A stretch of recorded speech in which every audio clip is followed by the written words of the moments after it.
Hello everybody, my name is Sniping Spawn, and welcome you back to the next Newcomer in this long-running series of various Newcomer ideas for Super Smash Bros. Ultimate and Super Smash Bros. The series in general. As I left you off with character 121 on the road to 150 characters, we talked about Therion, the thief from Octopath Traveler. Now we're in character 122, and I'm finally getting to one of the most legendary characters in RPG history, Erdrick from Dragon Quest. It took me this long to get to him. I did Yusha way back, the character from Dragon Quest XI. Now we're talking about the original, basically main character, the major main character, the iconic main character of the Dragon Quest series.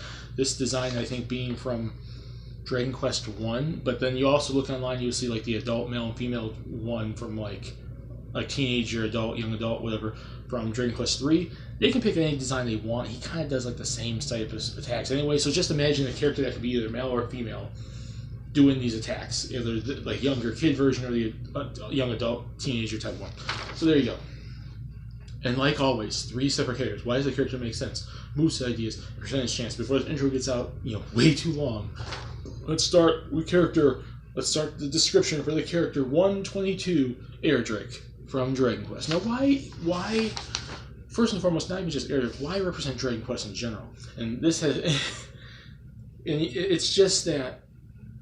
And this has nothing to do with the rumors or anything. I've been planning on doing Erdrick in my list for a long, long time. I know now there's multiple rumors coming about Erdrick getting in.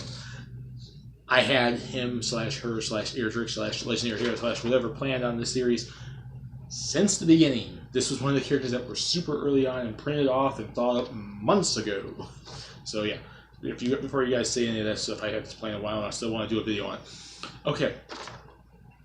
First and foremost, Dragon Quest. Why is Dragon Quest deserves again? It's one of the most iconic RPG series of all time, one of the most iconic JRPG series of all time. Back when Square and Enix were separate, it was Final Fantasy's rival. Square had Final Fantasy, Enix had Dragon Quest. Dragon Quest is like a year or two older than Final Fantasy. It's an iconic, legendary phenomenon in Japan. People skipping school and skipping work to play these games when they came out, that they made it a law that you can't release it on a school day, you can't release it at work and stuff like that, so people don't miss work and school to go play these games. It's a phenomenon in Japan, and the series is growing worldwide. It's one of the most old school classic RPG series of all time, and its ties to Nintendo are freaking huge. Pretty much every game in the series either originated on a Nintendo system or eventually came to a Nintendo system later on. Most of the spin-offs, like the Slimes and Builders and whatever the heck else, Heroes and everything, pretty much all have Nintendo appearances. It is a freaking big-name series, third-party-wise, on Nintendo. And in the gaming industry in general, it's legendary, so why would you not represent it? And then in terms of... Erdrick, he's like the original main character. He's showed up multiple times. Multiple characters in the game series since then are descendants of his. His impact on the series is huge. He's impacted future installments. So why would you pick someone else over him? Yusha would be a good marketing choice, given that Dragon Quest XI this year is finally coming to the Switch. But if we're going for iconic, legendary, classic, old-school choices that would represent this series, it'd have to be Erdrick. Moveset ideas. Now, people are going to immediately jump to, he's this RPG character with a sword, which is true. He does use a sword.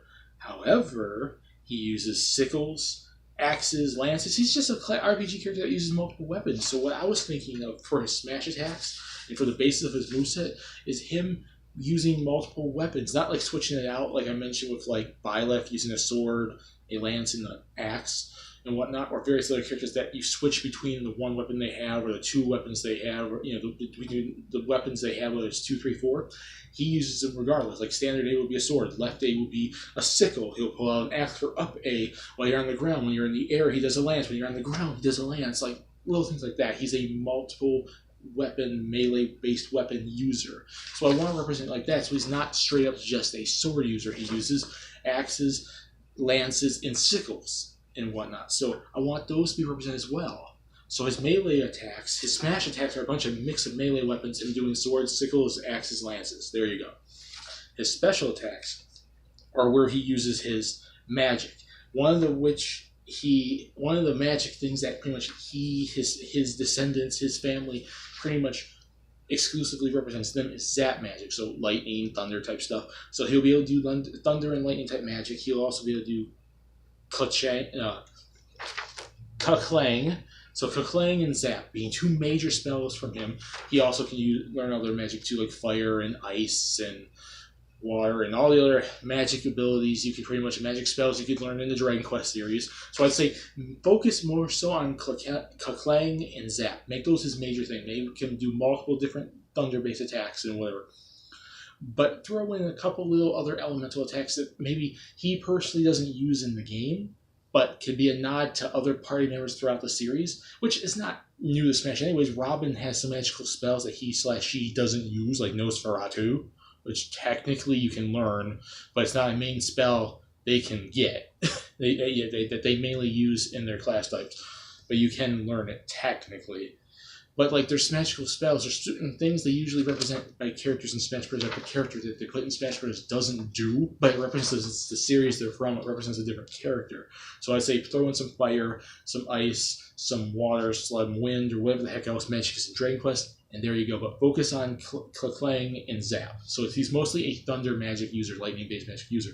He also can use other things like whips and boomerang, so you can be able to throw out a boomerang. So we find there's another boomerang character outside of Link, and then whips, so he can just whip his opponent. So it's like it'll be kind of like Simon Belmont, Richter Belmont. So, but make the whip not. It's obviously a vampire killer, so make the whip a little bit less impactful than there. So it's not like we have another character that's just there for a whip. So there you go. So his smash attacks are a bunch of melee weapons like sickles, axes, lances, swords. His special attacks are magic like Kaklang and Zap and other magic, and then using whip and a boomerang. And then in terms of his final smash, he will basically, in my opinion, it should be just because the most legendary weapon he can get is the Sword of Kings, and it'll be like think of how like Roy uses his sword and he winds it up and then just this big giant flare flame over.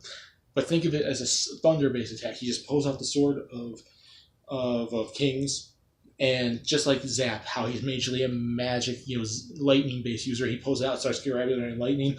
He pulls it back, and he does like earth-shattering, like thunderclap. He's like, and it hits the ground. Thunder, like lightning, just like, and you just blow any opponents there in the vicinity of it get blown the hell away. So there you go. Sword of Kings, Thunderclap, Lightning, Zap-based Final Smash. Think of it like Roy's, but with Thunder. There you go. Percentage chance I can see him actually getting in.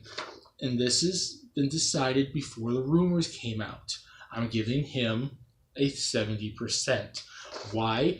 Because it's one of the biggest third-party franchises that have not yet been in Smash Bros. We finally got Castlevania. We've got Metal Gear Solid back.